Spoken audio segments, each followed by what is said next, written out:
প্রথম প্রশ্ন, মা বাবার গুনার কারণে কি সন্তানের উপর বালা মুসিবত আসে?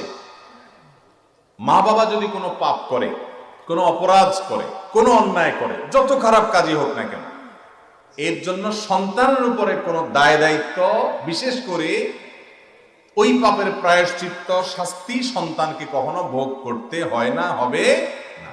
কারণ আল্লাহ রাব্বুল আলামিনের কাছে কোনো জুলুম বলতে কিছু নেই। আল্লাহ তাআলা কোরআনে কারীমে বলেছেন, ওয়া আল্লা তাজিরু ওয়াজিরাতুন বিজরা উখরা, দুনিয়ার কোন কেউ একজন আরেকজনের পাপের বোঝা বহন করবে না।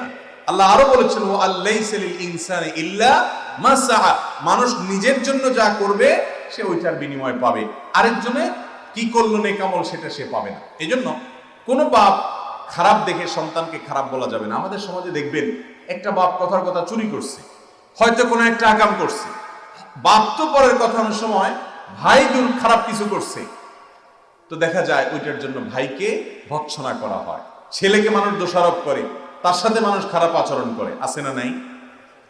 বাপের দোষে কখনো সন্তান দোষী হয় না, আবার সন্তানের দোষেও কখনো বাপ দোষী হয় না। যার যার দোষ তাকে পাবে।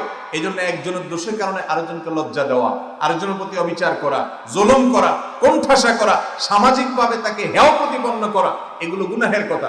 গ্রামাঞ্চলে এগুলো অহরহ হয়ে থাকে, যে কোনো কারণে ছেলে হয়তো একটা অপকর্ম করেছে, বাপ বেচারা আর কোথাও উঠতে পারে না, কোনো সমাজ তাকে নেয় না, তার সাথে কথা বলে না, আছে না নাই? এগুলো হারাম এবং নাজায়েজ কাজ, এগুলো করা জায়েজ নাই। যার কারণে বাবার পাপ বাবাকে পাবে, মায়ের পাপ মাকে পাবে।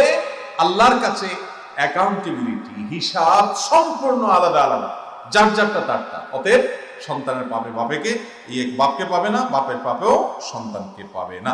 তবে হ্যাঁ, কিছু কিছু কর্মফল আছে। বাপ যেরকম খারাপ যদি পথে ছেলেকে পরিচালিত করে, তো তার ফল খারাপ হয়, সেটা ভিন্ন বিষয়।